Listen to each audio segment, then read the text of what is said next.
here for a website where we can receive SMSs online with public mobile phones.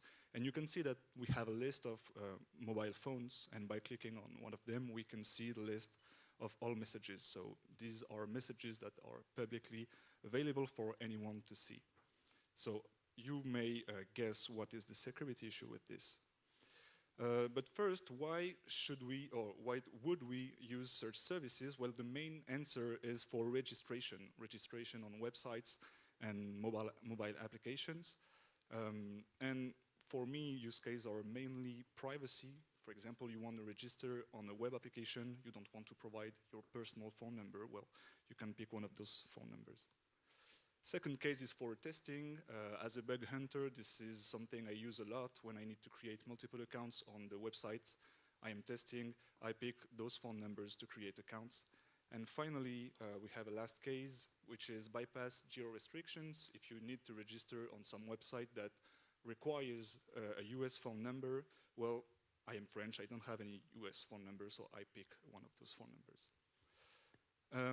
So let's give a proper definition of what a public SMS service is.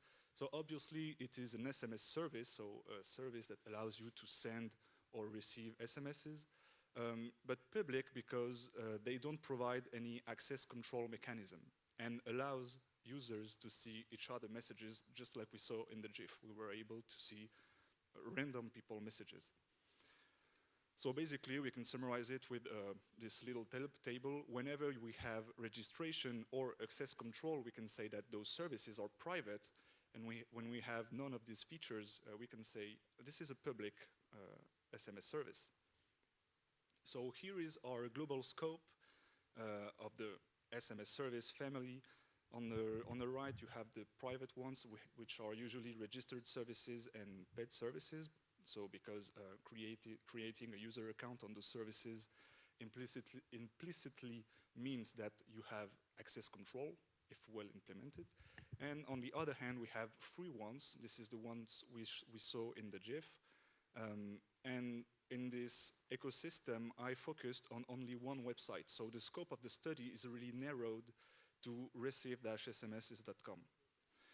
And I chose this website because, first of all, it was easy to parse, or at least it was the less difficult to parse, so easy for automation, and because it has quite a lot of data to analyze. So this chart is a chart I built. This is not an official communication of the website, so I get this chart after the automation, and we can see that we have approximately 2,000 messages per hour, which is quite a lot, and which gives 1.5 million messages a month, even if there are a lot of scams and ads, especially gambling ads. I can tell why. But still, this is an interesting sample to conduct a study.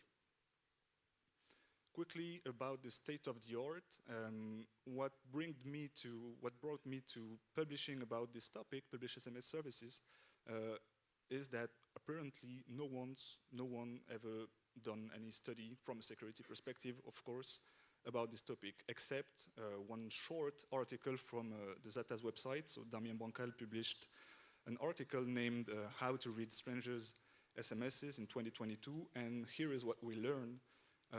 Damien Bancal uses these services for OSINT mainly by pivoting on sender's phone number. So the example is if I send with my personal phone number a message to one of those public mobile phones, well, the sender number will be displayed on the web page. So if you know my phone number, you will be able to know which message I sent.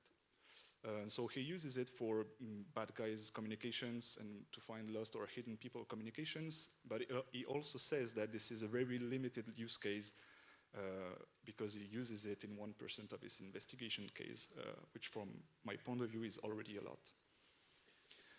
So what about security in this topic? Why would I investigate those services? Well, it all starts back in August 2023 when one of my colleagues who is here in the audience invited me to a party, so great, because he had a free ticket for me. But in order for him to share the free ticket, I had to install a mobile application and to register on that mobile application, and I didn't want to provide any personal information. I was not sure that I would be able to delete my account after registrations. and so on. So I used one of those public phone numbers, and while I was waiting for my validation code for registration on the web page, I saw this message. So as you can see, we have a domain name, an account, and a password, and a lot of money. So obviously, I put on my gray hat here, and what I did is, of course, I set up an anonymization pipeline, and I indeed was able to authenticate to the website. As you can guess, this was probably a website under development because the domain name was created like 3 months ago, and because a lot of features were not fully implemented. But at this point, I was thinking, okay, maybe this is not a real security issue because this is some testing website, but I want to know if there are actually some security issues with those public messages. So I planned to build a solution, for example, to search keywords in all the SMS's database. So this is what automation is about. But first, let's try to make some kind of attack model around these public SMS services. So we have a victim user here that picks a phone number from a PSS, a public SMS service. Then the user registers on a web application and along with other data, personal data, first name, last name, and so on. And of course, the web application stores the user information in database. So at this point, we know that sooner or later, the web application will send an SMS to the PSS, and the SMS will be displayed on the web page. We have two situations here. The first one is when the user triggers the SMS, so for a password reset, for example, and when the app triggers the SMS. So this may be a timer-based trigger. For example, when you didn't visit a website for a long time, you may receive an SMS that says, hey, come back to our website. So the key thing here to remember as a user of PSS is that you never know when a message will be sent, and you never know what's in the message.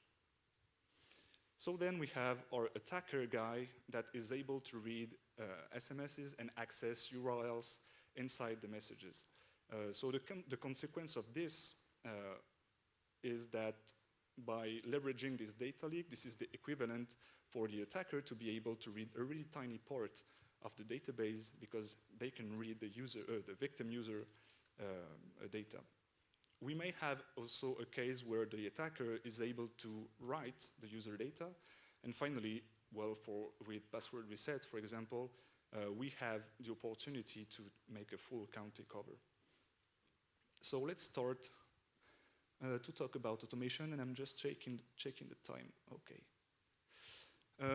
So automation, what I wanted to do, as I said, is collect all the messages, build my own database, and be able to look for specific keywords or to analyze at scale if there are security issues with these messages. So let's start with the first iteration of automation, because this work was during a year approximately. So in my first iteration, I just wanted to collect messages and store them in my personal database to have an history, because what I didn't tell you is that on those public websites, we only have the 40 last messages for each phone number. So I wanted a full history, so that's why I created my own database. And there I identified two types of messages: messages containing URLs and messages not containing URLs. And so I decided to exclude messages with no URLs for two reasons. First, because they usually do not contain any sensitive data. And the second reason is that even if I may contain sensitive data, there is no pattern here to parse those messages easily.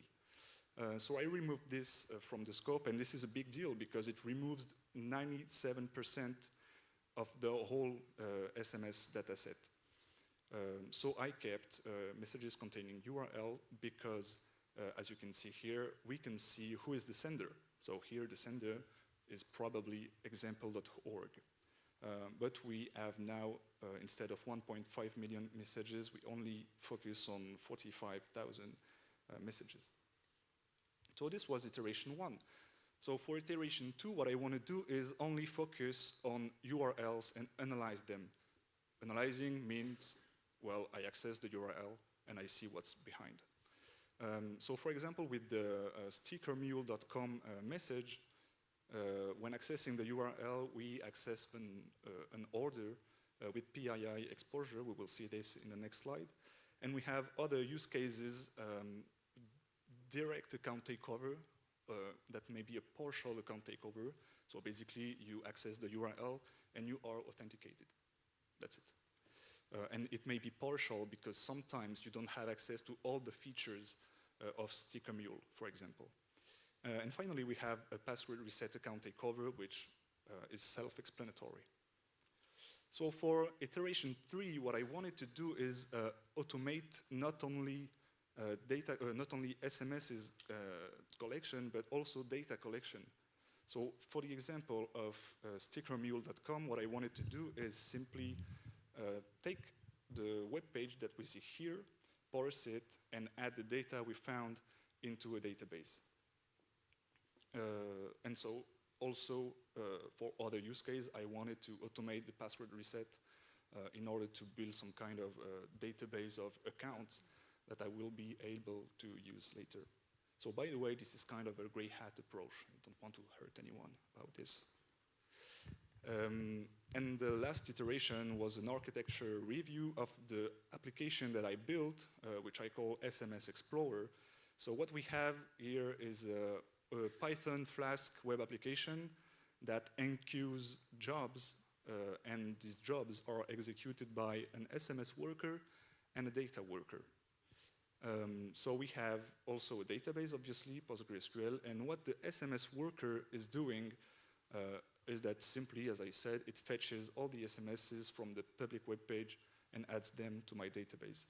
We also have the data worker, which is disabled by default, because obviously this is not legal to access and compromise user accounts, so disabled by default. And this worker will read my local database, and for each URL that is found, we'll try to fetch data that's behind the URL. And for this, I developed a few modules. So a modules is mapped to a target. So for example, we will see in the results, we have Instagram or Air India, where I have an Instagram module to fetch Instagram data, and an Air India module to fetch Air India data. So the application looks like this, and so here is I investigated. Here I am looking for, we are in a search feature, and I am looking for HTTPS keyword, which is not a real search. But anyways, we are looking for messages in our local database, and we have, for example, this group.me message. So investigation consists in accessing this message and see what's behind. So here, when accessing this URL, we have a profile picture, a name, a content, a message content, and a picture attached to this content. So what we can say that is that, yes, this could be interesting from an attacker perspective because we have personal information. And this could be dangerous for group.me because this is GDPR non-compliance. If we dig deeper, we can take a look at the code, and here we have even more information, so we can parse all of it and add all this data to our database. So here we have, after the search feature, we have a categorize feature where the goal is to say, okay, I just explored this website. Let's tell into the database that, okay, this website is interesting. And we could add a label also to this website, which is here the PII label, and that is useful when you have thousands of interesting domain names to investigate. It's interesting to know why you should keep investigating. And finally, we have an automation feature, which is basically some kind of backlog of all targets, of all domain names that we want to investigate. So for example, here, venmo.com was not automated yet, as you can see in the last column, while e.lily is indeed automated. And finally, we have some kind of home web page. In the first top row, we have some statistics about SMSs collected and data collected. So here I disabled the aggressive mode, So you can see that we have 0 data collected. On the second row, we can see that we have more than 1,000 potential targets. So these are unique domains identified from URLs and the messages. So this is quite a lot, and the value just next to it, 142, interesting target. These are targets that I manually investigated, and I can say for those targets, yes, they are interesting and they should be automated. And finally, the last row, well, is dedicated to data, and as I told, I don't have any data on this instance. So let's get to the results. So we have a few concrete use cases here. The first one, as I said, is Instagram. So for Instagram, we have 3 use cases. The first one is direct account takeover. The second one, password reset, and the last one, PII exposure. So let's see how it works. So the message received look like this. If you don't know ig.me, this is a domain name belonging to Instagram to generate shortened URLs. These one are not cannot be brute forced because the identifier is complex. But this is a real thing with all those messages. We have a lot of shortened URLs. Anyways, we have for Instagram 1,200 messages per month, which is one of the biggest thing I observed. And when accessing one of those URLs, we have first a direct account takeover. Well, actually, we access the URL and then we face a password reset page, but we just can't skip it. So this is a direct account takeover. Then we have a password reset page. So here we can set a password. And you could tell me, how do you know the username then? Because you set the password, but usually you're not directly authenticated. You need to go back to the authentication page and authenticate with the password you just set. Well, with Instagram, we can authenticate using the phone number, and obviously we know the phone number because we fetched the message from the public SMSs. The third case is when we have a blocked access, actually, because Instagram has some interesting security features. So this happened a lot, but we can still retrieve a little bit of information because, well, I didn't display the source code, but we are able to retrieve the username. So this may be useful from a nosing perspective. And finally, we have the fourth case, which is when a link expired. So we have erased conditions because when we fetch all of those messages in the public website, well, the first to access a password reset URL will be able to set the password. So if we fetch the URL too late, well, the legitimate user may have already changed their password. So this is one of the limitations of the application, and among many others. And so what's the impact here, actually? Because you could think, okay, a phone number in Instagram is associated to only one user, and that's true. You could also think that if 10 password reset links are received on the same phone number, the same user may have requested 10 times a password reset. And this is false, and here is why. So let's take an example, and let's say we have 2 users already registered on Instagram with a phone number that is a public one. Then we have user B that authenticates to Instagram and edits its contact information, and in that case, the immediate consequence is that user A has their phone number removed.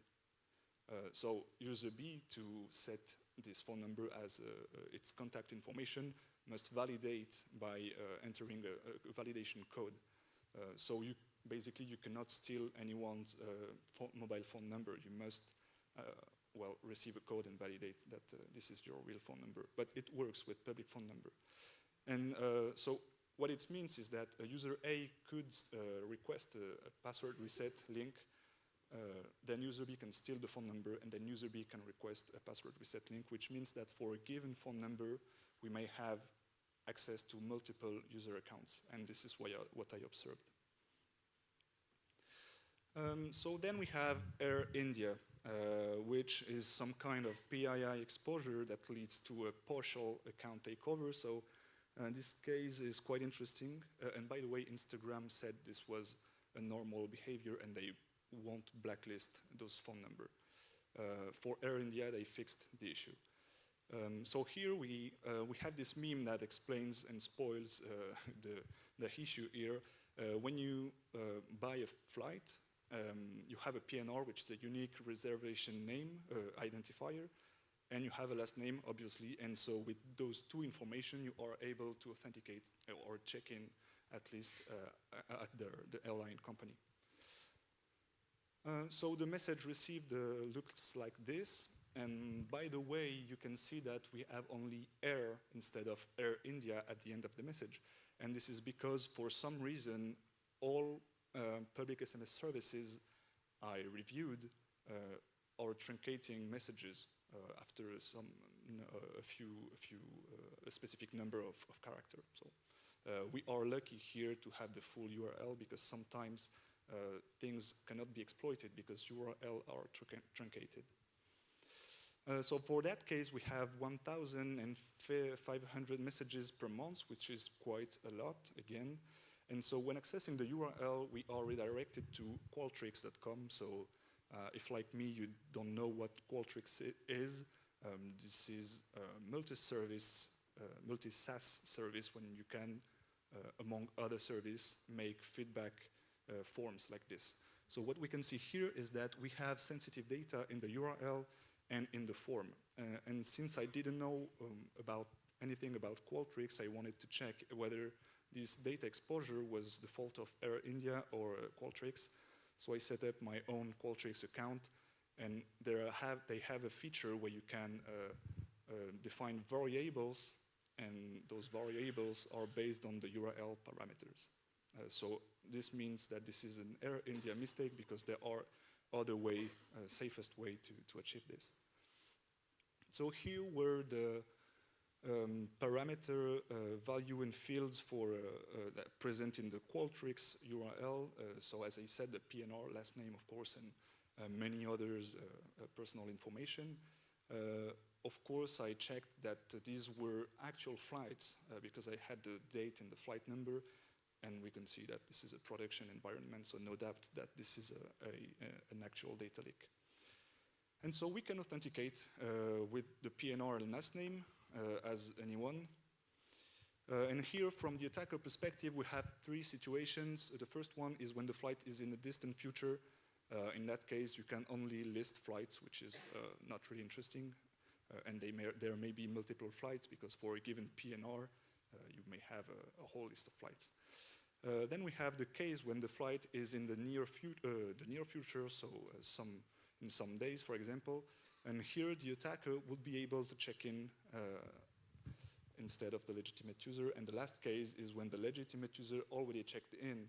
And in that case, the attacker is able to access the boarding pass and get some sensitive personal information, such as password number. So the visa number is only the last 4 digits, but it can introduce some social engineering technique by having all those information. And we also can modify the boarding pass, which I stopped before modifying anything else, of course, because I was able to add luggage and such things.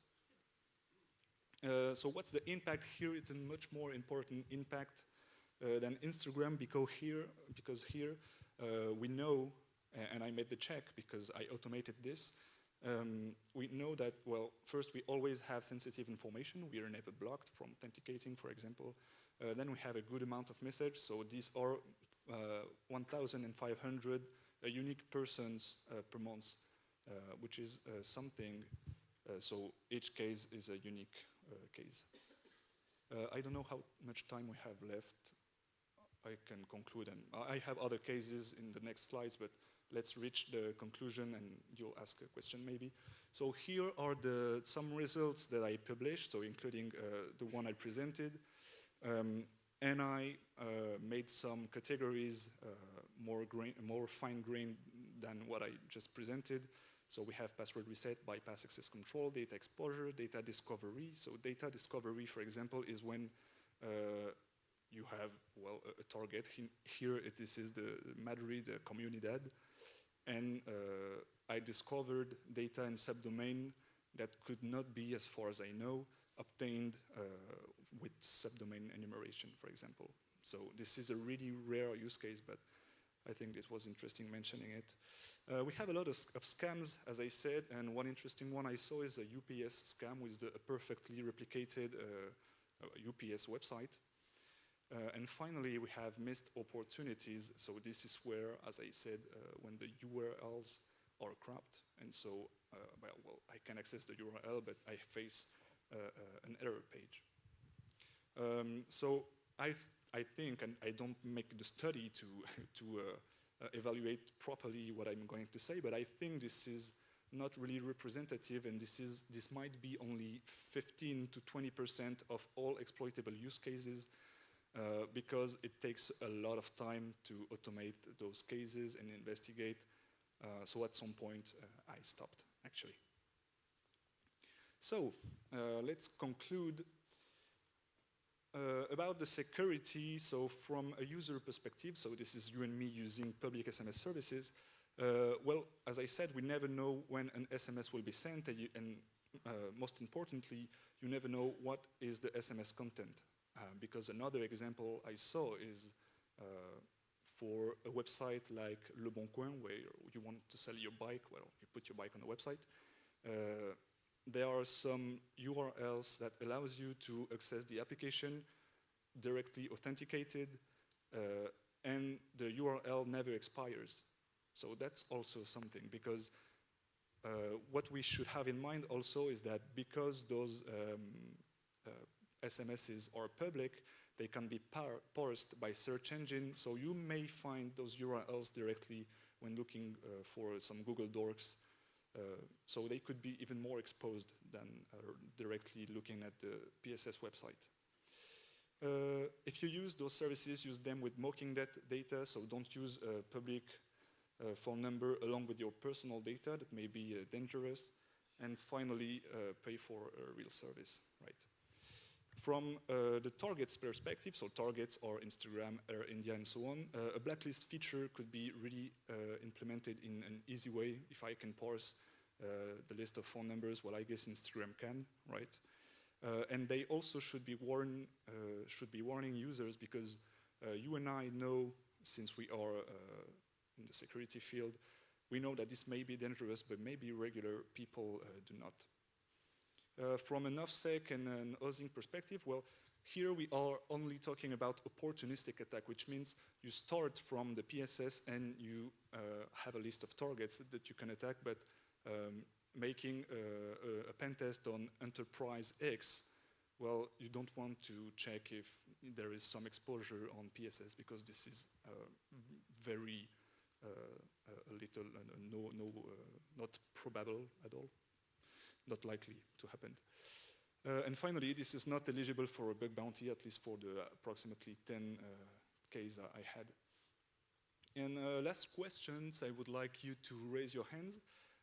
Who is responsible here from a GDPR perspective? Raise your hands if you think this is the user, so no. Okay. For the app now, the app that sends the message like Instagram and so on. Okay, and from the PSS that publishes the messages. Okay, so we have all kind of opinion here. Well, I don't have the answer, by the way. But what we can see in the GDPR with Article 24 is that the controller, which is the app here, because this is the app that is provided with the data, shall implement appropriate technical and organizational measure to ensure that and be able to demonstrate that processing is performed in accordance with the regulation. So in accordance to this regulation means protecting the user data. So I'm not a law guy, so this might be completely a bad judgment. So that's it. I'll be happy to hear your questions. Thank you.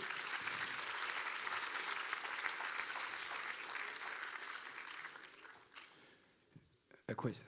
Matthias. Quick question. Great talk, by the way. Did you look at the phone numbers in any way or form, like the sender phone number? And if you could, I'm sorry, I don't hear that well. can you cluster the phone number? Did you look at the phone number of the senders and then figure out what kind of services they come from? That could give you like an additional dimension of information. I tried to investigate, and I reached the owners of the services, but I think that because they saw I didn't have a really nice opinion about their services, they refused to answer. So Oh, just clustering, right? You can cluster messages. If you see the same phone number or same block of phone number, you can cluster and see what is similar. Right, so you could say that all of these messages were sent from the same phone number, platform, origin.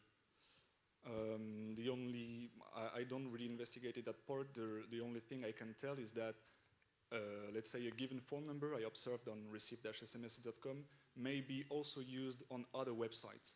And to give you even more information, somehow I was able to access PHP scripts from receive-sms.com, and in this script it seemed to be a database connection script with written SMS to me, which is another service like receive-SMSs.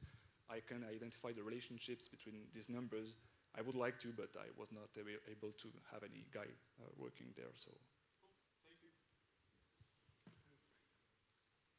Yeah, thanks for your presentation, very interesting. Can you just come back to the article of Damien Bancal on Zatas? I didn't really get how you can pivot.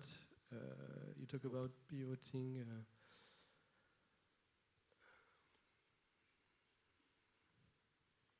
Okay.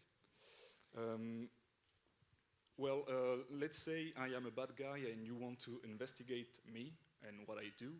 And let's say also that you know my phone number, which is 1234. Well, you can go on those websites and you can check whenever you see 1234 as a sender. So that's just it, as simple as that. Oh, okay, okay. Thanks. Hello. Thank you for this talk. You showed you found clear passwords and login in the PSS, and you said it was probably a site in development. Don't you think it could be like some kind of phishing attacks targeting some people using PSS? What I thought is that it may be some kind of aggressive honeypot. Also, why not? But so the answer is no. I didn't think about this because you cannot do anything once authenticated. This is a really static web page. So you have the amount of money you have or bitcoins, because there are also some variations. And this is a really common message actually on PSSs. So I don't see how this could be a phishing attack because I don't see where the exploitation could go.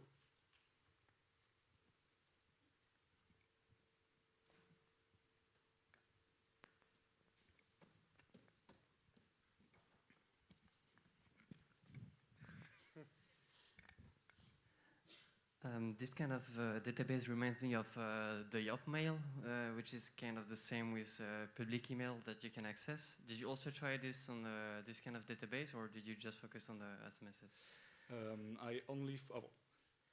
I use also, of course, temporary email services, but usually, at least in the services I use, you have some kind of token or GUID in the URL, which prevents the email to be shared. Even if you got the GUID, well, you could share the email. But so no, because of this reason mainly, and I don't really investigate it to see if there were any really public and shared emails. So I only investigated SMSs. Okay, thanks a lot.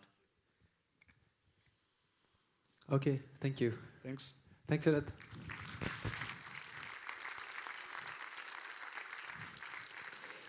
So the next presentation will be in Visio because unfortunately the speakers cannot be there.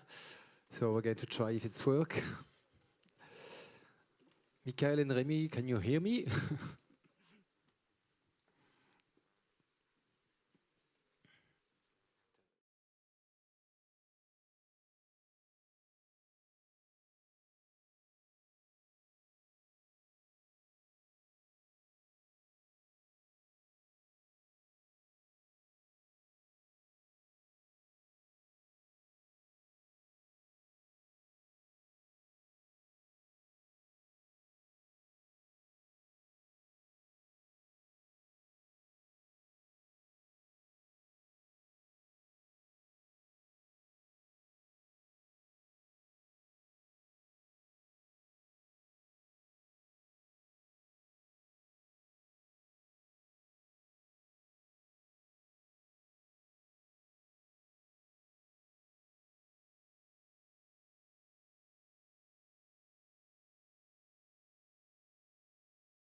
So I'm talking with Mikhail Benassouli and I am Remy Matas. We are both of the talkers presenting the subject today. So first of all, if you want to follow us, we have some X accounts which are linked right there. Synactive is a company specialized in offensive security. We have a penetration testing team, reverse engineering team. We do trainings. We do a lot of stuff related to offensive security. So if you are an offensive security enjoyer, you can follow us and try to enjoy us if you like. We are around 180 experts around France. So we have offices in Paris, Lyon, Toulouse, Rennes, Lille, etc. We will have some offices in Bordeaux soon also. So if you are from Bordeaux, you can also have a look to that. So yeah, let's work together if you like. So that's how we will perform our talk. First of all, I will do a quick introduction to Laravel mechanisms, talk about how encryption works, how Laravel expose anti-malware attacks, etc.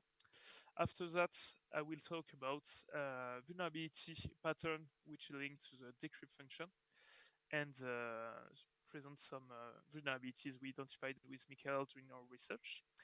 And after that, Mikhail will present to you in-depth analysis we made on the app key required in order to perform these exploits on publicly available Laravel applications. So first of all, what is Laravel? Laravel is one of the most used open source for PHP framework around the world. It's really a really huge tool in order to do some any type of web application from CMS to e-commerce. You can do APIs, etc. with it. It's really a strong framework which is well implemented and used in many applications around the world. Laravel applications often handle critical data. Since it's really useful, there are several huge companies that are performing their development, internal development also. So most of the time when you have a Laravel application, it's for sensitive data usage. And if you want to have a look on the public exposure of Laravel applications, you can go to the BuiltWith website, which, according to it, shows that more than 1 million applications publicly available are based on Laravel on the internet. So now that we understand a little more what is Laravel, let's talk about its encryption mechanism. Well, Laravel simplifies a lot of things just by allowing you to basically call the encrypt function in order to perform an encryption. Yeah, basic. It's based on OpenSSL library, and it's loaded by default with bundle Illuminate. It's like one of the main bundle for Laravel applications, which is loaded everywhere. So it's already loaded by default. And if you want to do a little encryption from a string, for example, on the following example, you can see there that I am encrypting the string hello world, and you can just perform an encrypt with this string, and that will do the work. So yeah, most of the time, the encrypt function is used in order to perform an integrity validation, and then the data encrypted will be sent to the user and reused later when the user will send it back to the application. So what is an encrypted value format? How does it look? So there you have an example. So first of all, Laravel encrypted data are basically a basic cipher string containing a JSON object. So there are three main things you need to understand. First is that it's based on AES CBC 256. The second important thing you need to understand is that you need the app key in order to encrypt the data. And the last thing is that there is a MAC in order to perform some validation in order to prevent padding oracle attacks. In older Laravel versions, there was no prevention against padding oracle attacks, so they implemented it like 10 years ago, something like that. And so if you want to know what is a Laravel encrypted data, you have an example there. So you've got a base64 JSON object encoded, and you have the IV for the AES CBC mode, the value which is encrypted, and the validation MAC. You also have a tag which is not used in AES CBC, but can be useful if, for example, you want to use AES GCM, which is possible in Laravel. So now let's talk about a huge security flaw in any Laravel applications. If you are familiar with PHP exploitation, you may have heard of unserialized attacks. I hope so. And so let's talk about Laravel exposure to unserialized attack. So there are lots of gadget chains allowing you to exploit unserialization in Laravel. And for example, from the tool PHP gadget chain generator developed by Charlefall, you have a list of many gadget chains that are still available in Laravel latest version. There is also a script called THCon compatibility, which can be used in order to see how many are still usable on recent Laravel versions. And there are plenty of them, like 8 to 10 gadgets. Like there you can see there are 9 gadgets. They added others recently. So yeah, there are a lot of gadget chains available. So that means that anytime you got authorization in Laravel, you've got remote command execution if it's a user controlled parameter. So yeah, we try to reach to them, and yeah, basically they won't patch their pub chain. So yeah, Laravel is one of the PHP frameworks that has the most pub chain, and they won't patch them. So how is it related to our case anyways, you might ask? Well, that's a function decrypt. When you encrypt the data, most of the time you want to decrypt it later, so that's the reason. And as you can see there, by default, the unserialization is set to true.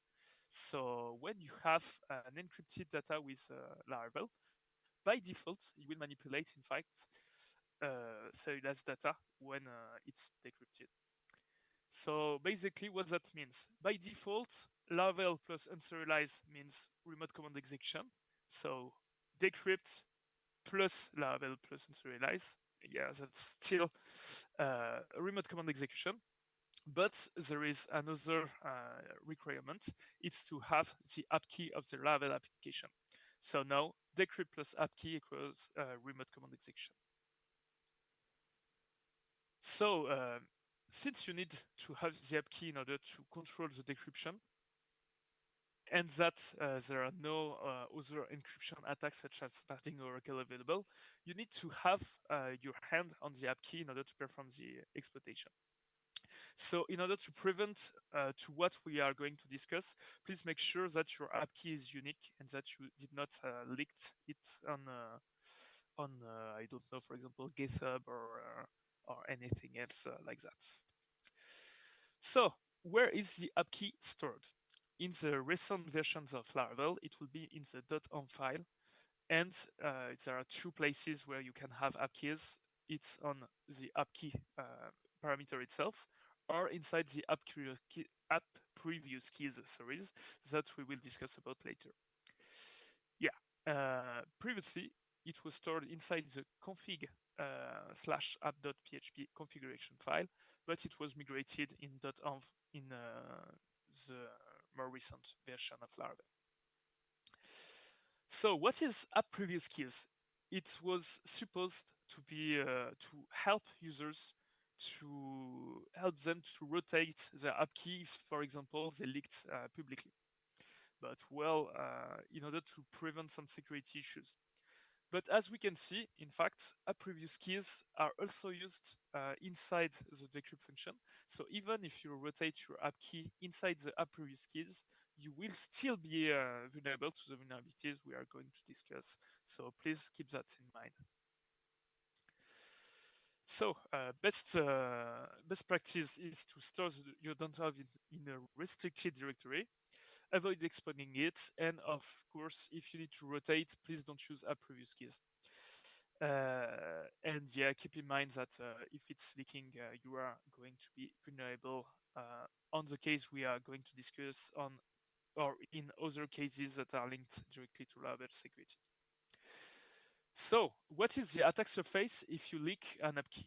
If, for example, I am an attacker, I want to leak the app key, what can I do from it? There were some public vulnerabilities linked to it before.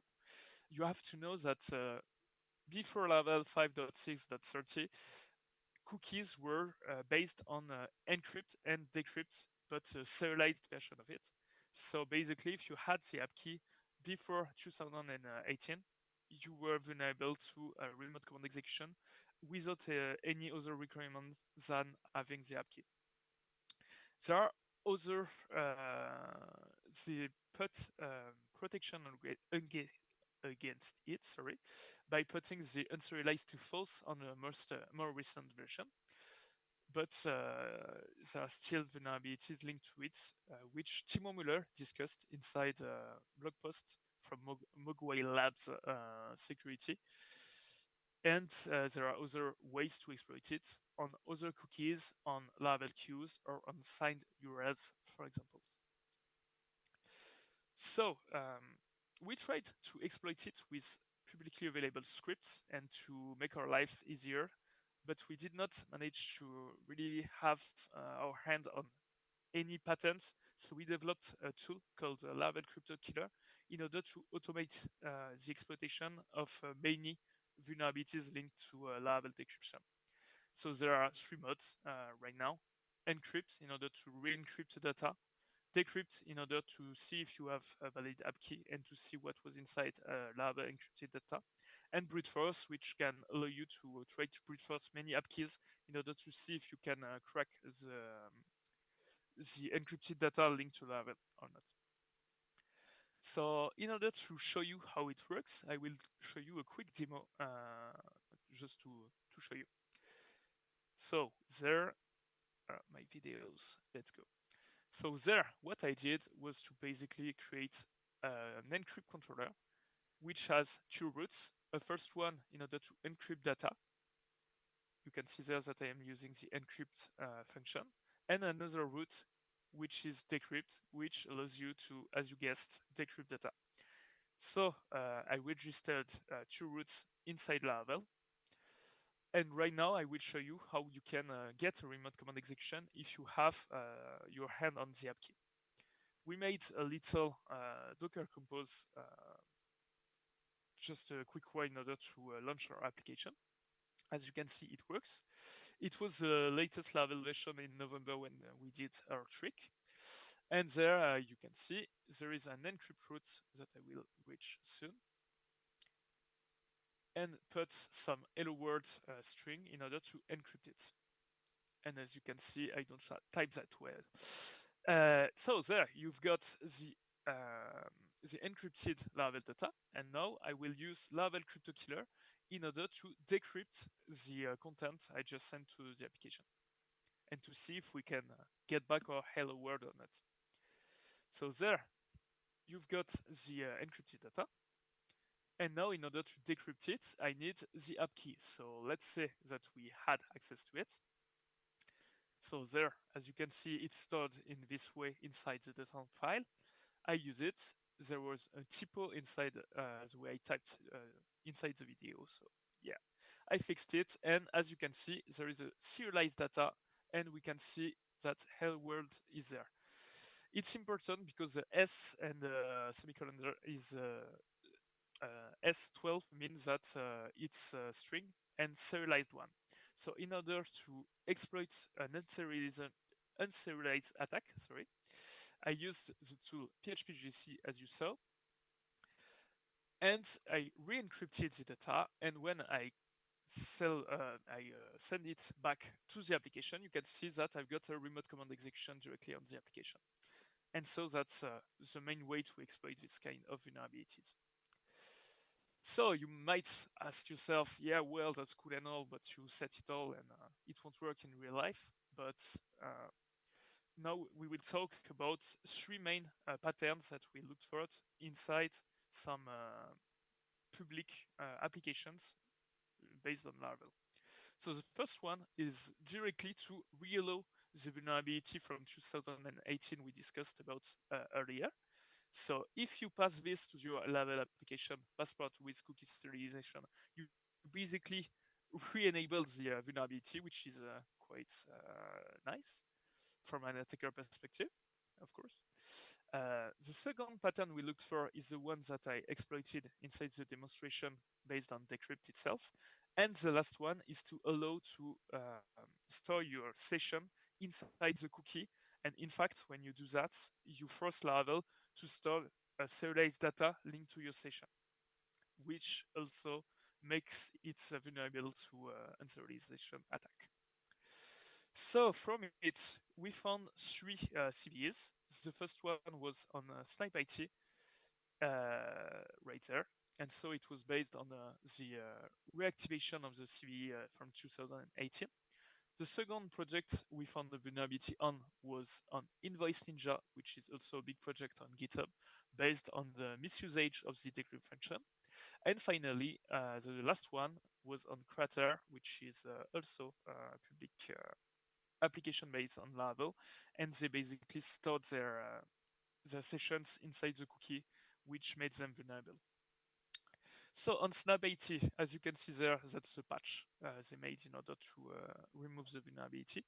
So they did use the option with cookie serialization, which they removed, and so they are not vulnerable anymore.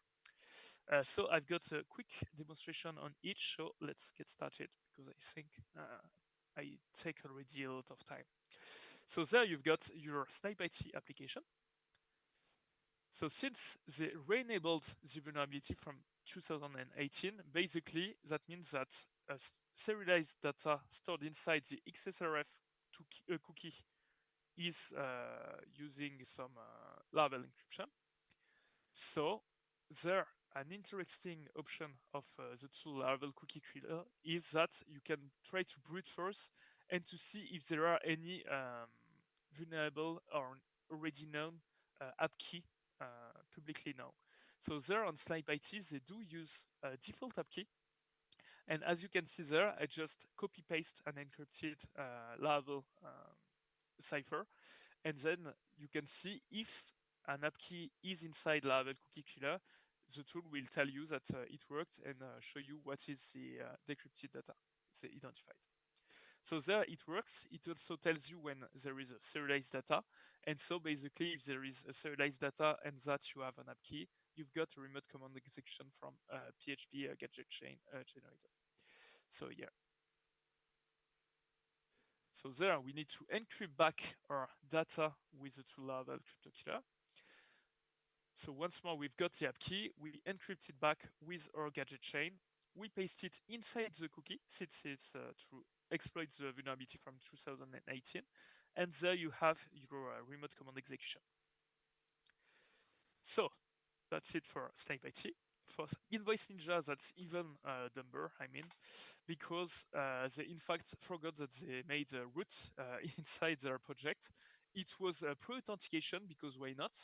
And in order to patch, they just put it in a commentary there. You can see they just had a double slash in order to patch. I think they just forgot about this root anyway. So yeah, let's see how we can exploit it anyways.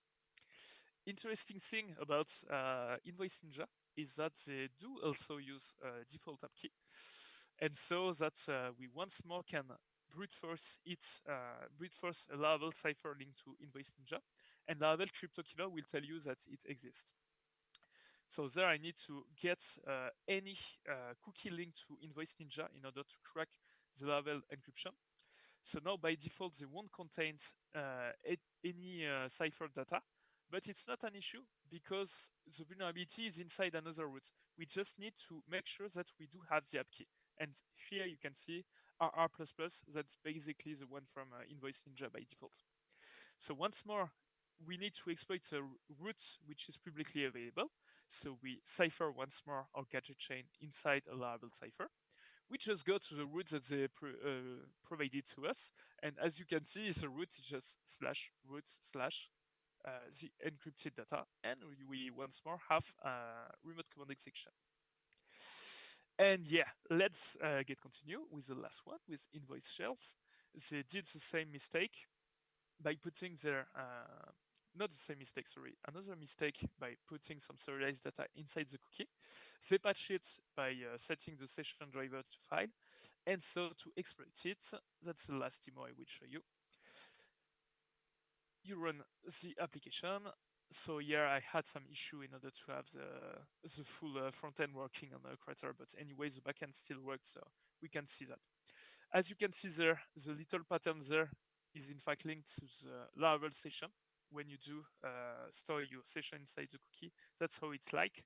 And so I will just take the Laravel encrypted data. There is also a default app key on Crater, but I think they removed it on after that. So here, Laravel crypto killer. We decrypt it via brute force because we hope that that's a default app key. That's the case, and as you can see there, Laravel crypto killer tells us that's serialized data. So now we just need to once more do exactly the same thing that we did before, to encrypt a gadget chain to send it back to the application and to get our hands on a juicy remote command execution.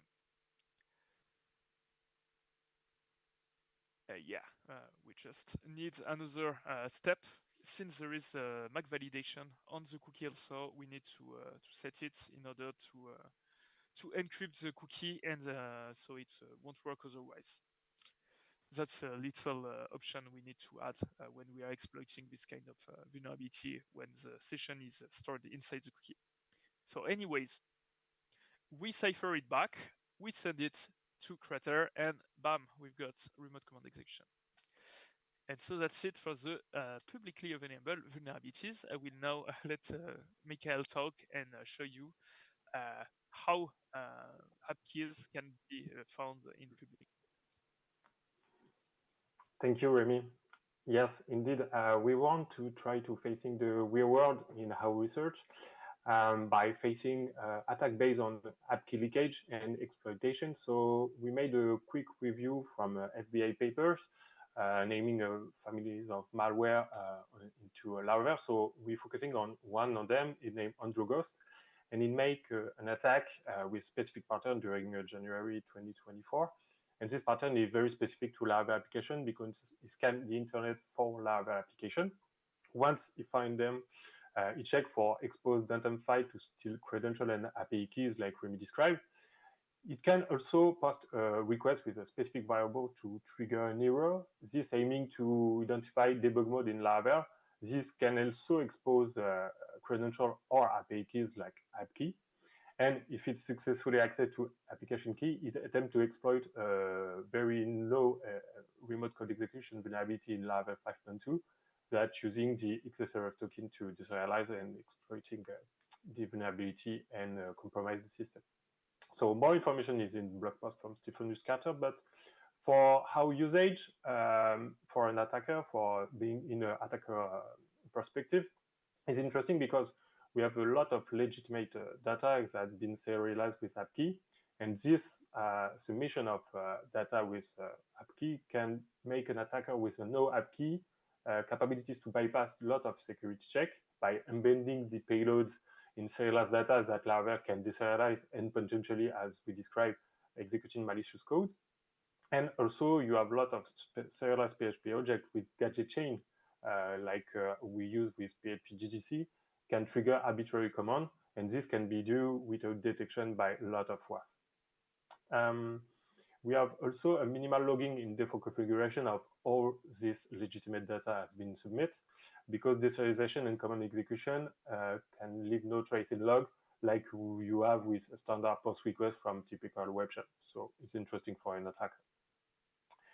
Now, this highlight the visible attack can be based on decrypt, like we see, but a lot of sneaky attack can be used for a perspective of an attacker because you have less IOC in this purpose of attack. So what we want to do in our research is to make two objectives for facing real world, is to assess a robustness of app key values that be used in publicly available Laravel application for identifying vulnerabilities that in keys that have been used if there are 2 weeks or command and used by a lot of developers in the application, and make also a good word list of app key for using our method to brute force it and try to find how Laravel application can be exposed.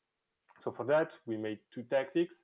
One is to execute a serialized object, mostly known to a token for collecting serialized object from exposed Laravel application on the web, and prioritizing common targets that have app key with values of 2 weeks or common, and try to perform a good analysis on a quick sample.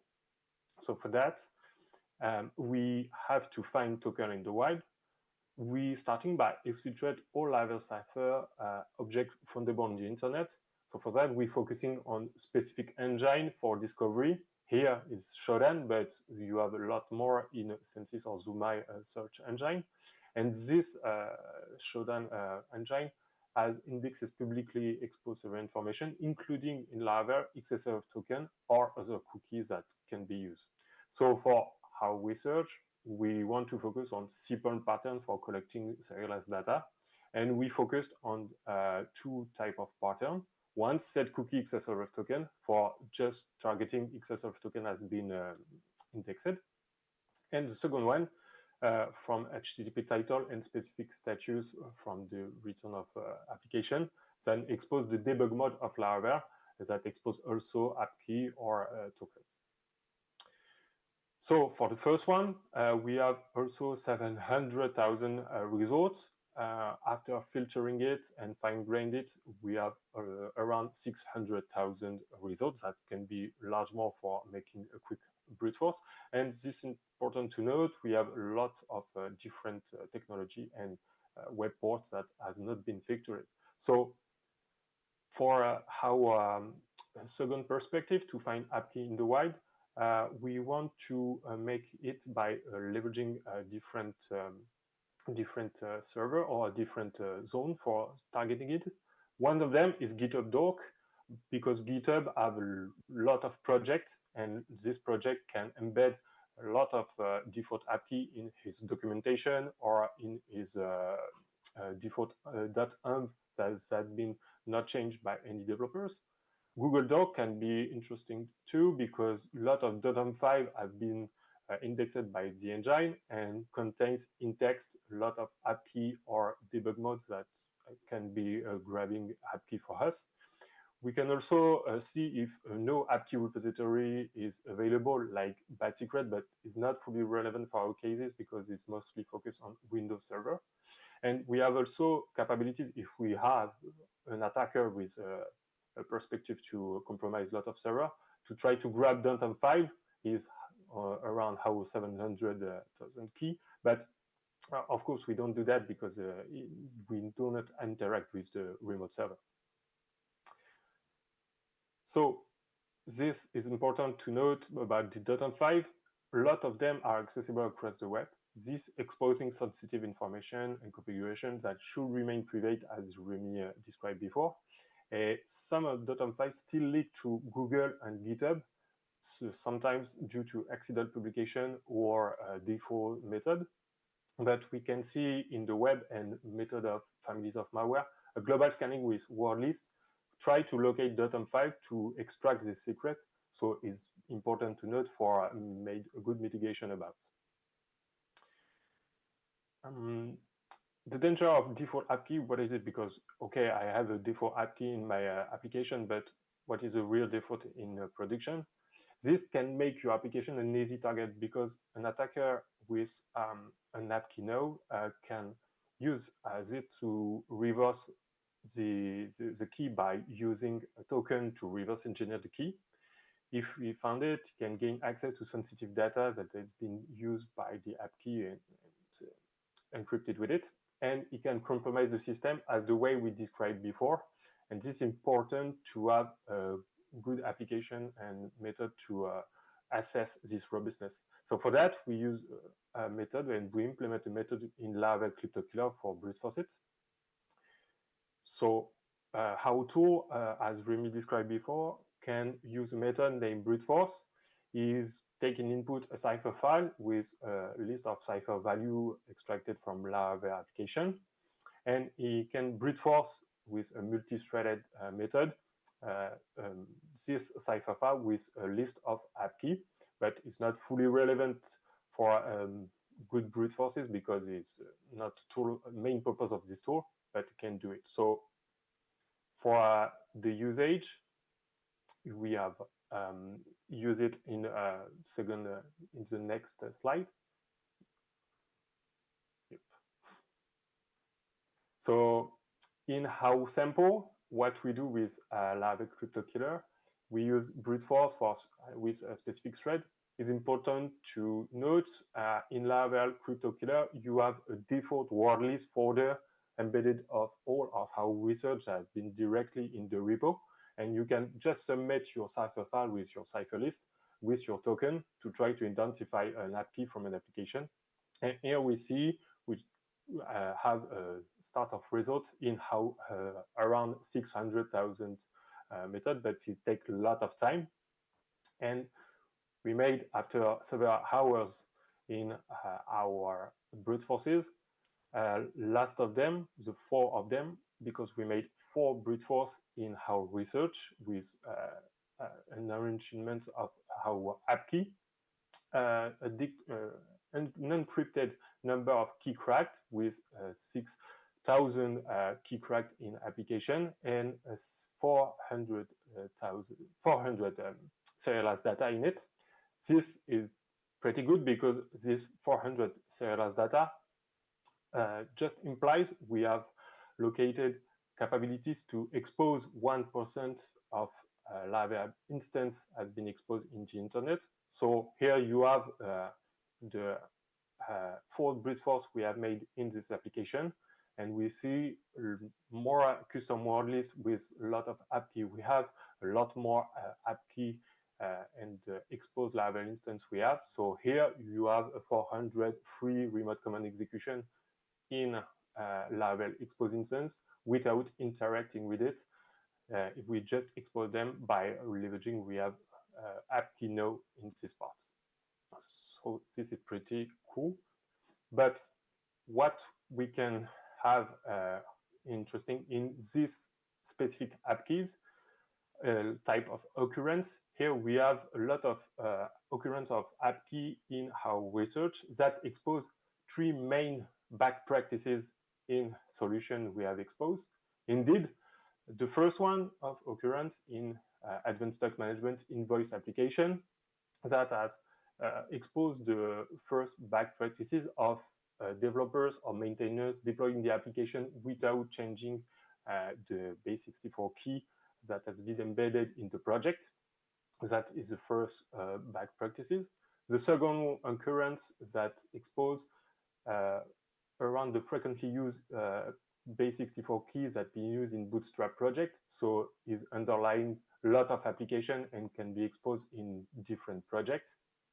And the third one is mainly around the base64 keys that have non-random value. Here you have the some random string of 32 char exactly base64 let, and this is not a good practices because an attacker can reverse the key by trying to find the non-random string. And you can also have a non-base64 value by default app key on older Laravel version or the more recent one in the last part of this tableau. And here in Invoice Ninja, you have also a lot of information, a lot of occurrence in it. So how vulnerability can be used in this case. Okay, so what is the IOC application for an attacker and blue team teams in this case? So Laravel session and XSS token cookies are publicly indexed on platform like Shodan. This can allowing a stealthy app key brute force because we don't have any direct server interaction. We just have the token from a part, an app key from another, and we try to brute force it offline. The web port that we extract the token and we try to exploit vulnerability as often non-filtered because it's more common web port. And with a valid app key, an attacker can exploit a pre-authenticated decrypt code to compromise the server. So it's important to protect it. So for that, the mitigation for Laravel, for being sure to protect your instance, is to always generate strong unique app key, like we described before with PHP artisan command for making a unique application key for your instance, to make a regularly audit application for weak or default app key, and being sure to rotate it regularly for being sure to don't have an app key as being a flaw on your application. To banish the usage of unserialized in any application based on Laravel is also very important to note. And that Remy described before, the usage of encrypt and decrypt string instead of encrypt and decrypt, because this method is more safer for your application. And the last but not least, restrict access to environment file, because we see in our research a lot of .env files have been exposed on the internet. So for the conclusion, in our research, we made a quick analysis of decrypt function and its flow. We found a lot of public vulnerability on it and on other projects based on Laravel. We make an analysis of Laravel publicly exposed instance by grabbing token and key for making our Laravel crypto killer and method most relevant, and made an evaluation of opportunity risk on the wide for an attacker. So the conclusion for actually Laravel application exposed is the mismanaged app keys pose serious security threats for all exposed instance, because the proper security practice has not been followed, and must be that use strong unique key in Laravel application, make a regular audit for being sure to not expose this app key, and avoid relying on default settings for being sure to not have applications that have been compromised for any purpose of attack. So for the future, we want to make a highlight about the file read vulnerability that can enhance risk of future exploitation, because once an attacker can have capabilities to read the .env file, can also expose your app key and compromise your system. For improvement of Laravel crypto killer, to improve our brute force method for more large scaling and improve the time of brute force in our application, and add an option to automatically grab an XSF token from an URL or list of application and try to do that. Also, the improvement of our word list for optimize open source crawling, for grabbing a lot of app key, and maybe update the word list for more relevant brute force, like top 10 key of application key by default. Last improvement for Laravel itself, to deactivate usage for serialization by default, communicate about decrypt risk for being sure to be understood by developers, and patch pop chain if Taylor is with us. So thank you for your attention, and doesn't hesitate to note our Laravel crypto killer tool. Thank you. Okay, thank you. Thank you.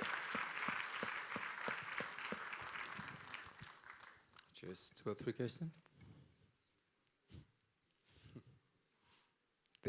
They can hear you. You can ask questions. Go ahead, don't be shy. We are far, but we can hear you, so that should do it. Yeah, I guess. They're waiting for the break, perhaps. I guess I'm gonna. Yeah, Oh yeah. We understand. One question. Thank you. Yeah. Hi, thanks for the presentation. The question is, did you try to apply this at scale on public or private bug bounty program to see what's the reality besides the code analysis? We had a look, quick look, but we did not really automate anything or something like that for our bug bounty related programs. So go ahead and do it yourself and go grab it if you like. The tool is there, so enjoy it.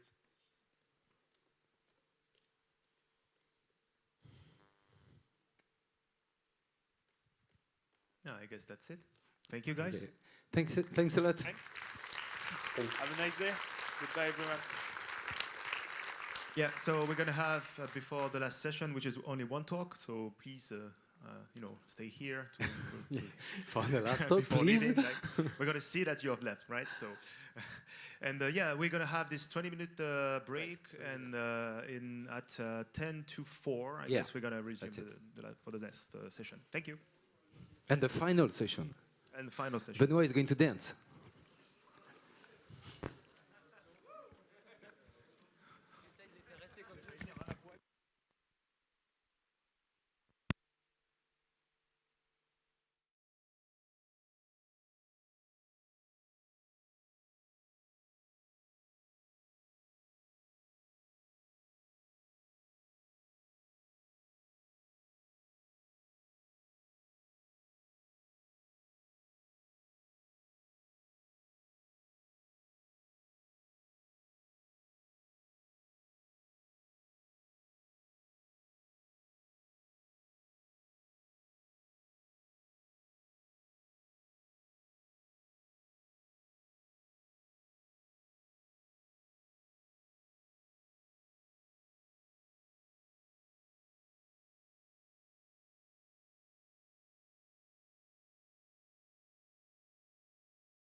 La cybersécurité aujourd'hui, c'est l'enjeu numéro 1 des dirigeants. Et chez iTrust, on s'est donné pour objectif de protéger les actifs stratégiques des entreprises. Et par-delà ça, protéger le citoyen européen, sa vie privée, son emploi, sa démocratie, sa souveraineté.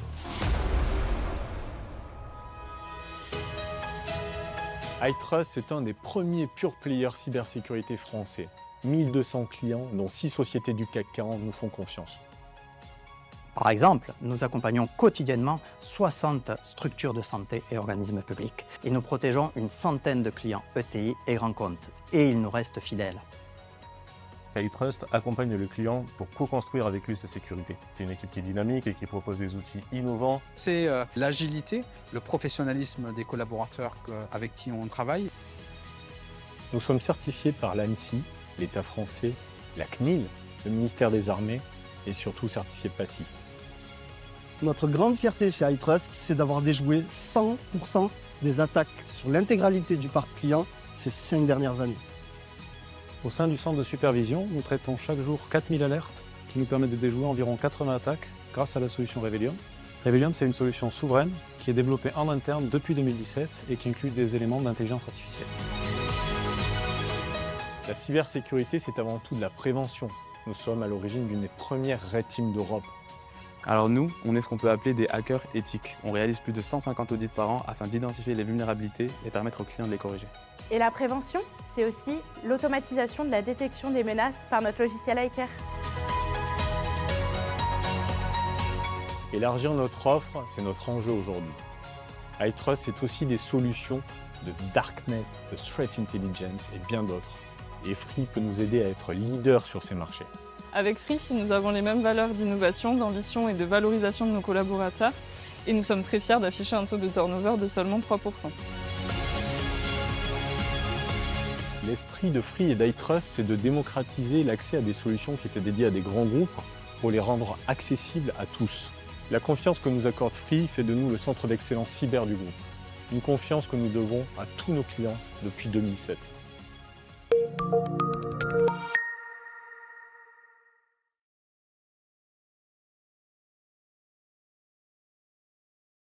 Ouais.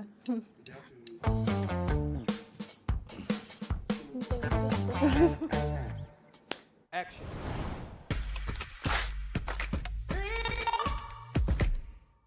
Bonjour, je suis Dora Sadan, je suis diplômée d'un master en spécialisation sécurité de l'informatique à l'ESGI et j'ai décidé d'intégrer le groupe Soprasteria en tant qu'alternante en janvier 2022. Cette expérience en alternance m'a permis d'obtenir des compétences fonctionnelles en plus des compétences techniques que j'ai apprises lors de mon cursus en école d'informatique. J'ai décidé donc de poursuivre cette aventure au sein du groupe Soprasteria dans laquelle j'ai commencé à partir de septembre 2023 en tant que consultante junior et j'ai pu évoluer très rapidement au poste de responsable de sécurité opérationnelle. J'ai décidé de signer mon premier CDI chez Soprasteria, surtout pour ses qualités humaines. En effet, il y a beaucoup de flexibilité dans un premier temps sur le télétravail, ce qui est plutôt pas négligeable. Il y a également une proximité avec les collaborateurs qui est très riche, qui permet aussi une entraide entre collaborateurs et aussi une ambiance de travail et des locaux qui sont très agréables pour travailler. En tant que responsable de sécurité opérationnelle au sein du groupe Soprasteria, mes journées sont très enrichissantes et stimulantes. Au quotidien, j'accompagne en fait des équipes techniques qui travaillent pour le client sur toute la cyber-résilience et donc couvrent plusieurs périmètres que je supervise, la gestion des vulnérabilités, de l'obsolescence ou encore la gestion du patching. Ces thématiques permettent en fait de répondre à la gouvernance cyber des clients et c'est quelque chose de très stimulant pour ma part puisque j'ai toujours voulu m'orienter dans un aspect de chefferie de projet dans la cybersécurité. C'est ce que j'ai pu faire au cours de ces derniers mois et grâce à cela, aujourd'hui, je travaille quotidiennement avec les équipes internationales de Soprasteria, Inde, avec lesquelles donc, je collabore et je dirige les activités pour mes clients. Je me rends d'ailleurs chez eux très prochainement afin d'échanger sur ces sujets. Un de mes meilleurs souvenirs au sein du groupe Soprasteria a été sans hésiter un séminaire qui a été organisé l'année dernière dans un grand palais à Opéra. Occasion pour moi de rencontrer les équipes cloud avec donc, nos équipes cyber. Ça a permis d'interagir avec ces équipes, de renforcer l'esprit d'équipe également et de partager nos expériences. Ce séminaire m'a permis de me sentir valorisée et de vraiment me rendre compte de mon importance et de mon réel sentiment d'appartenance au groupe Soprasteria. Un clap ? Merci.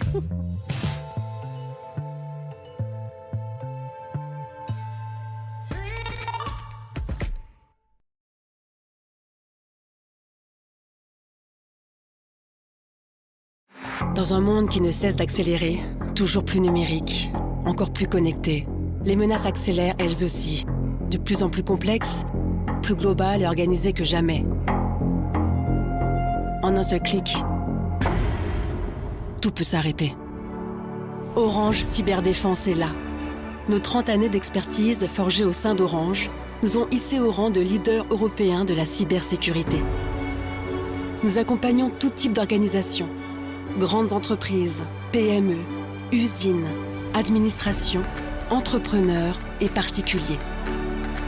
Notre ancrage est européen, notre présence est mondiale et nous agissons localement. Avec nos cybercentres basés dans 22 pays, nous opérons dans le monde entier. Nos experts pluridisciplinaires protègent toutes vos expériences digitales parce que la cybersécurité est avant tout une aventure humaine. Nos cyber-experts font toute la différence en étant toujours plus créatifs et en se projetant toujours plus loin. Cet esprit hacker associé à nos services et à notre expertise technique, enrichi par l'IA, alimente une connaissance de la menace unique, renforçant notre approche end-to-end. Nous construisons ainsi une société numérique plus sûre. Nous sommes Orange Cyberdéfense.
Ça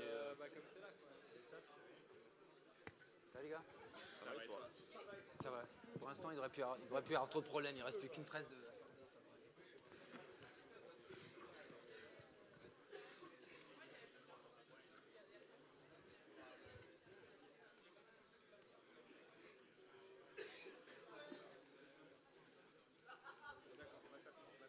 Ouais, t'as intérêt toi. T'as intérêt toi.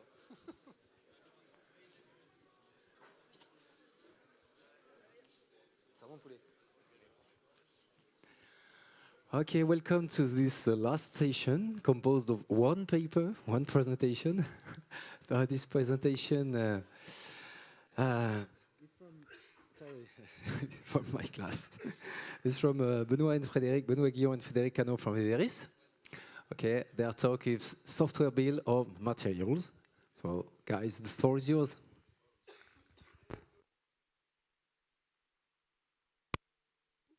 Hello. Yeah. So, hello everyone. Hello YouTube. And welcome to our presentation, which will be about our working feedback about vulnerability testing, vulnerability tracking of offline systems using SBOM. I am Frédéric Cano. He is my colleague Benoît Guillon. We are both cybersecurity engineers at Viverus Technologies. And if you have any question, feel free to ask us after at our Viverus stand or send us an email or after this presentation. So a little bit of context about our need. At Viverus Technologies, we are making various Linux products based on various Linux distributions. And as you know, each distribution has its own package sources. In addition to that, we sometimes embed third-party softwares using languages that has their own providers, like Python with pip or JavaScript with NPM. And even further, we are sometimes doing backports, which mean backport packages, which means importing packages from a later Linux distribution to an earlier distribution. And so with that, as you can imagine, it becomes a really tricky problem of dependency management, and that's why software supply chain security matters. Generally speaking, when we talk about software supply chain, we are talking about how the code developed on a developer PC reaches production. And during this process, the person writing the code often use libraries that we present here generally as dependencies. But the thing that we doesn't realize is that those dependencies are built to the same process. And these dependencies also use dependencies that also use dependencies and so on. So yeah, this is this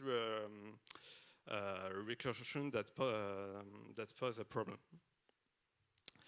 There are a lot of studies that show that there are new types of attacks, and it's not recent, it's like here for 10 years ago, but I've given you some figures about the dependence of open source cuts and software supply chain attacks that show how they've grown significantly, especially with the recent attacks with Log4j, XZ, and SolarWinds. On the Viverus side, for making vulnerability tracking of our Linux projects, we worked as follows.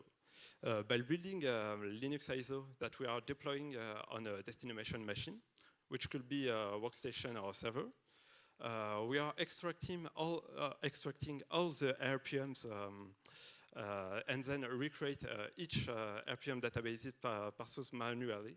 Then we are retrieving the overall dataset from package distributors to put them on an OpenSCAP analyzing tool, and then it gives us a vulnerability list at a given time. This solution presents several problems.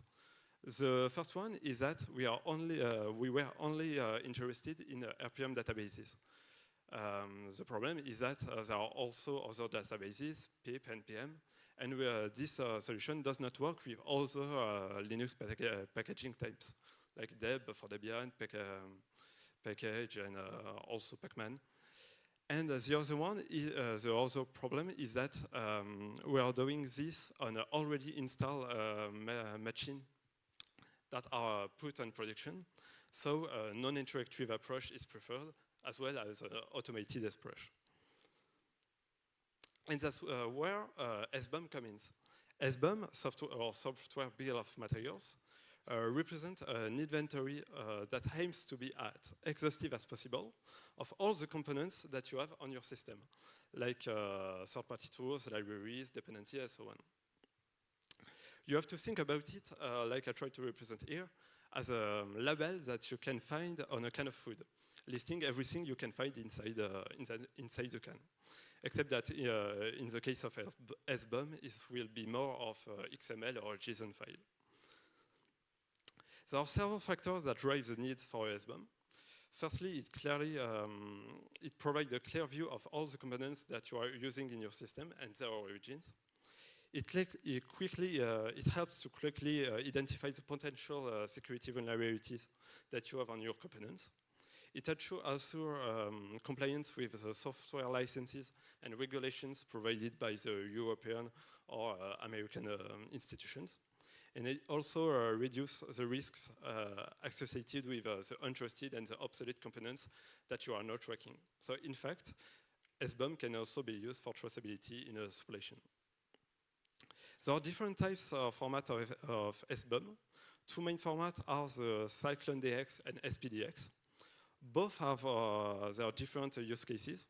SPDX is for a more human-readable way to make SBOM as a license management tool, whereas CycloneDX makes it a more machine-readable SBOM that helps us to making vulnerability tracking, and that's why we choose the CycloneDX format. So in theory, SBOM is the most suitable option. With that, we have the analysis is more automated and less fastidious. Analysis can be done on multiple package sources at the same time. And also, whereas our OpenSCAP analysis was done on already installed system, we can retrieve the requirement for analysis during the build operation of the ISO. So with that, we can think we can finish now and go out. But no, I will give us the hand to Benoit to give us the subtlety of the implementation. Thank you, Frederic. Oops. Now we saw how to represent as a different component of our systems with an SBOM. We are going to see how to use it in vulnerability analysis. So first we need to find a tool to analyze our SBOM, because OpenSCAP does not support SBOM as input. We found multiple tools to analyze SBOM. The main tools we found are Trivy and Gripe in open source, and CyberWatch and Snyk in closed source. In our requirements, we needed tools that was open source and that allowed us to generate our own vulnerability database to avoid to be dependent on an external internet database. So we choose to Gripe as a solution because it allowed us to do our own database from the OVAL files from the package source providers. And at the time, we didn't know Trivy was able also to generate a vulnerability list from SBOM. So our CI is pretty simple. We have our SBOM, which is generated here. We are going to see afterward how we generate it. It's given as input to Gripe with the Gripe vulnerability database that we'll build ourselves, and it gives to us the vulnerability list. So the analysis for each component is made with a PURL field in the SBOM. This is an important thing because for the generation of our SBOM, we need to have a tools that generate the PURL field for each component. Also, it's important to know that Gripe does not analyze multi-system SBOM, so we need an SBOM for each package source or if we have backports, we need one SBOM for the backports and one SBOM for the package of the system, main system. So how to generate the SBOM? We found multiple tools for multiple usage. For example, we have Sift and Turn, which has been also presented this morning in the keynote, which allow to generate an SBOM from a container. We have Cyclone DX generators that allow to generate a SBOM from source code. If you have a project, for example, in JavaScript, it scans JavaScript code and gives the corresponding SBOM for each your libraries. And the one which interests us the most, Live4SBOM and Distro2SBOM, which allow us to generate an SBOM from an RPM package list or deb package list, just a package, Linux package list. So we had to make some change to the original library Live4SBOM and Distro2SBOM. So we published it in GitHub of Viveris because the tool didn't generate the POL field needed by gripe. We didn't did a pull request on the main project because for us the modification we made does not match the spirit of the initial project, and we still need to do some improvement to our modification when we have the time or the money to do it, investment. So our process to generate the SBOM now. When we build our ISO file, we also output the package list, which is fed to Distro2SBOM.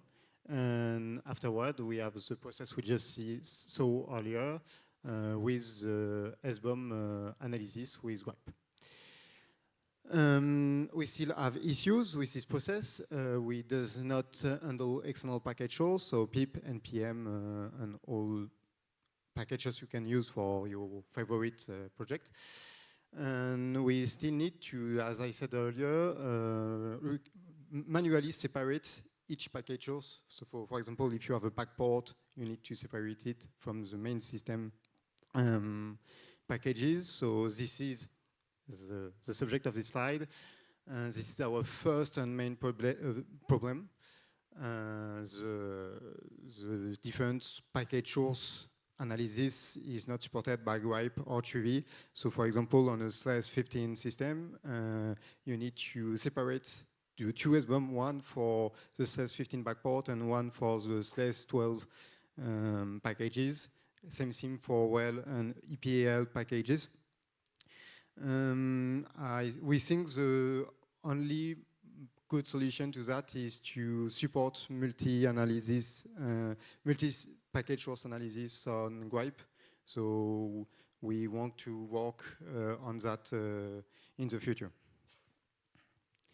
We have a second problem which is linked to the Cyclone DX standard. So Cyclone DX is a JSON standard and it's quite open. The only required fields for a component are the type and the name, and that with just a type and name you cannot analyze a component. So which field should you use to analyze your system? Should you use the POL field, the CPE field? There are not good answers. It depends on the tool you used, and maybe the standards need to evolve and will evolve to allow us to have a better vision on which field we can use. Also, some application doesn't really respect the standard. For example, Sift, when generating SBOM, does not just tag every package as a library when the standard more says that it should be an application. We have a third problem, which is not only linked to SBOM, but for vulnerability analysis in general. This problem are the phantom dependencies. So a lot of proprietary package today, when they build their own package, they just put a zip inside the package and doesn't declare the codes as a dependency or provided package. So you don't, the package is installed on your system, but you actually don't see it. It's an issue because when you do your vulnerability analysis, it will be out of scope and you may miss vulnerabilities on your system. So we still need to find a way to detect those phantom dependencies. So let's summary a little bit. Our previous process needed to install our ISO on the machine and to extract the RPM database. That was not consistent on all operating systems. And our new solution is maybe a bit complicated, but it can be used over all operating systems. So when we generate our ISO, we generate, like I said earlier, our ISO file and our package list, which is fit to SBOM. We generate our SBOM. In another side, we extract the overall dataset from every package source provider. Thanks to that, we provide our GRIPE vulnerability database. And with the SBOM and the GRIPE vulnerability database, we are able to generate a vulnerability list. To conclude, SBOM can be very useful in vulnerability scanning. Also, SBOM today are required for new standards. For example, Cyber Resilient Act said SBOM will be required in the future when a software product is made. However, we still have work to do, integrate all third-party software and source package in the SBOM, for example, PIP and NPM. We still need to do a pull request on GRIPE to support multi-package source. And also, we think the cyber security community needs to really appropriate the subject, and the more people will work on SBOM, the more the standard will evolve, and the more it will be easy to work with the standard and to be able to do vulnerability analysis with SBOM. Thank you, everybody. If you have any question, feel free to ask us.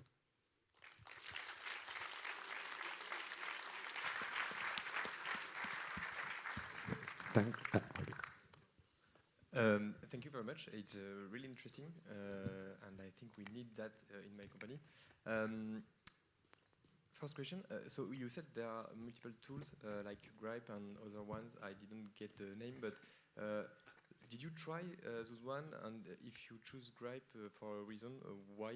At the time of the product, when we made the first version of our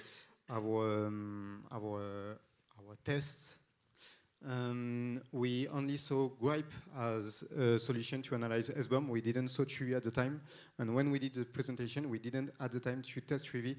But yes, we would like a lot to have the time to test THCon and to test other solutions if they are as good as the one we are implementing. And also, when we used GRIPE, we compared the result with what we had before with OpenSCAP. So we are sure that the results are correct compared to what we had before. The other reasons that we choose GRIPE is that GRIPE offers a way to analyze SBOM without the need of online connection. You have just to put the GRIPE databases at a place, and then you can retrieve the databases without online connection. Hello, thank you for the presentation. I guess it's a follow-up question. Have you had the chance to try, or at least to make appear in your benchmarks, for instance, a Black Duck's product? And if so, did you find any limitations regarding these products and for these proprietary softs? Do you mean, did we test different soft and did benchmark on it? Yes, well, when you selected, for instance, these softwares, did you do a benchmark? And if so, did you try Black Duck's products like Black Duck Hub or Black Duck Binary Analysis for that? No, we only test GRIPE and we didn't did any benchmark. Okay, thank you. Okay, so I have two things to say.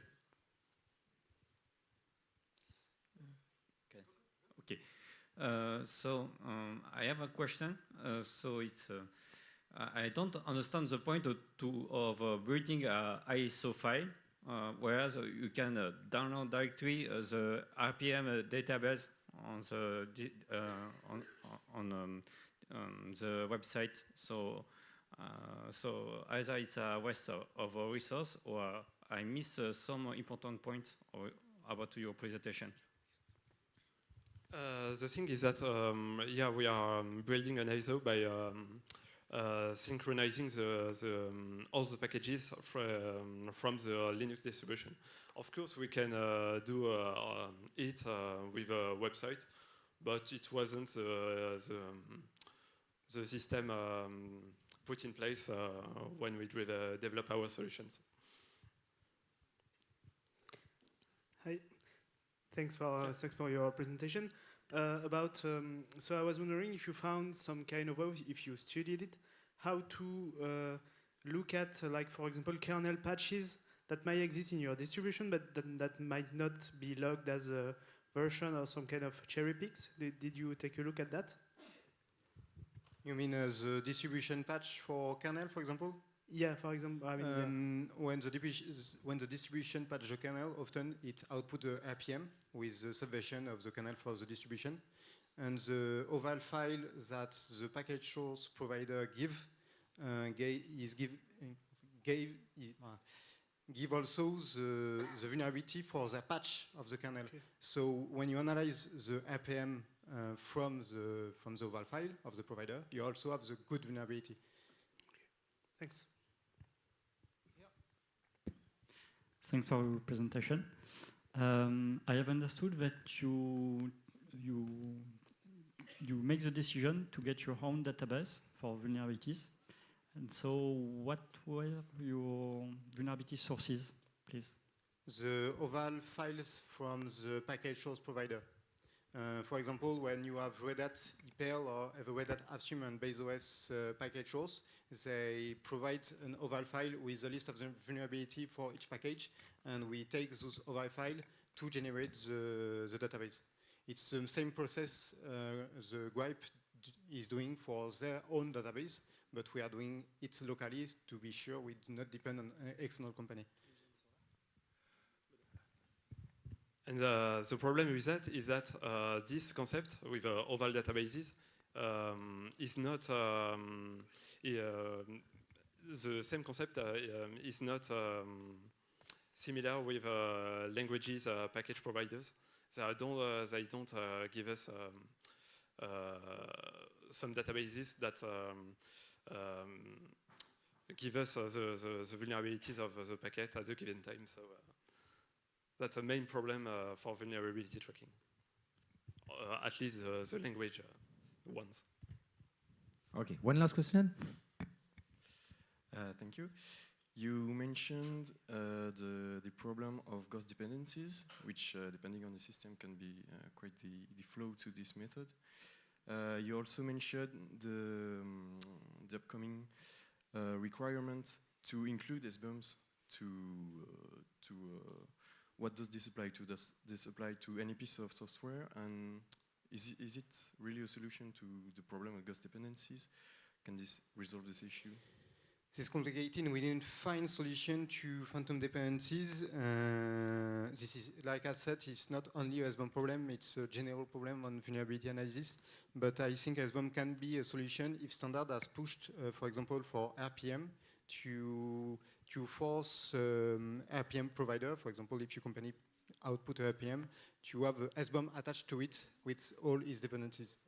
Like that, when you analyze your system, you could also get all your SBOM for all your packages and just compress all the SBOM in one only SBOM and use the vulnerability analysis on that. But it needs a lot of change in the standards to come to this solution. Okay, thanks a lot. Thanks.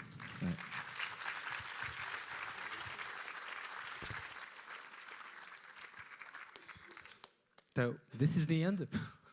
So we have started this conference by talking in French, so we are going to end en parlant en français.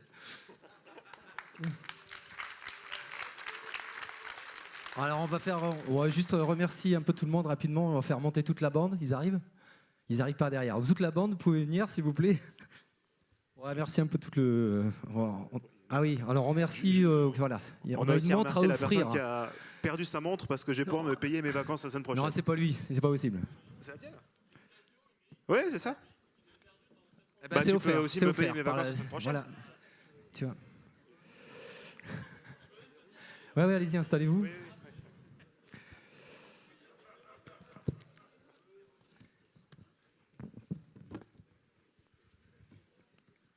On a pris nos notes parce qu'on a peur de. Alors j'ai déjà un message à faire passer. Il y avait un challenge sur le stand de l'IRA et les vainqueurs doivent aller rechercher des lots. Et les vainqueurs sont Lucas Jacques Chevalier, Neil Truong et Jennifer Thibault. Donc vous devez aller chercher vos lots sur le stand. Alors, on va essayer d'oublier personne. Benoît, tu vas m'aider. Donc il faut qu'on remercie d'abord les keynotes. Qui sont venus, qui nous ont fait de chouettes présentations, les speakers bien sûr. Le comité de programme. Le comité de programme. Et regarde pas quand on les remercie, mais c'est pas grave. L'ensemble des participants, donc vous-même, merci. Sans vous, la conf n'a pas lieu. Donc merci beaucoup. On a nos sponsors donc, qui nous aident à essayer de financer cet événement. Et puis ensuite, pardon. Ouais, participants, j'ai dit. Je leur ai dit grâce à vous, on a gagné la conf. Ouais. Et puis ensuite, voilà, l'équipe qui est ici. Donc il y a plein d'équipes qui fait vivre la THCon. Donc il y a les vieux comme Benoît et moi. Et il est là, Jérôme? Ouais, le vieux là. Voilà, il y a des vieux, mais il y a énormément de jeunes, comme vous pouvez voir ici. Donc tout ça, c'est une organisation qui fonctionne bien, organisée en commission. Donc nous, on s'occupe plutôt du programme chair, des programmes scientifiques. Puis il y a des commissions. Donc il y a la commission sponsor, il y a la commission la Comcom. La team com, voilà. Il y a les gens qui gèrent les sous. Et puis, il y a tout un paquet de bénévoles, il y en a plein là-dedans, qui, le jour J, nous aident à faire tourner ça. Donc, voilà, on vous remercie tous, quoi, les jeunes. Sans vous, ça ne marcherait pas, quoi. Voilà.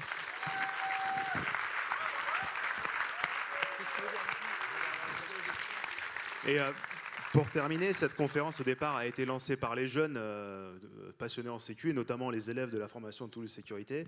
Et c'est super cool de voir que ça continue comme ça, et même que des anciens qui ont lancé la conférence, ils ne sont peut-être pas dans l'amphi, mais je crois qu'ils sont en dehors. Vous pouvez les retrouver tout à l'heure. Voilà. Il y en a encore. Et, voilà, c'est cool. Voilà. Merci à tous.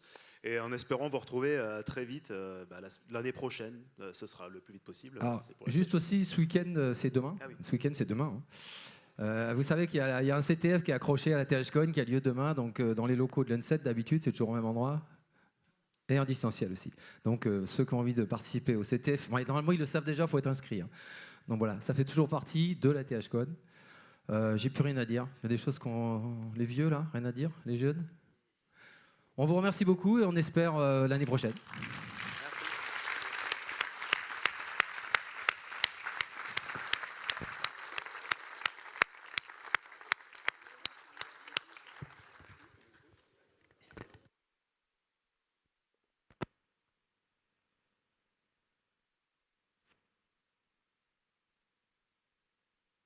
Merci à TVN7. On vous aime. On vous aime, TVN7. Merci.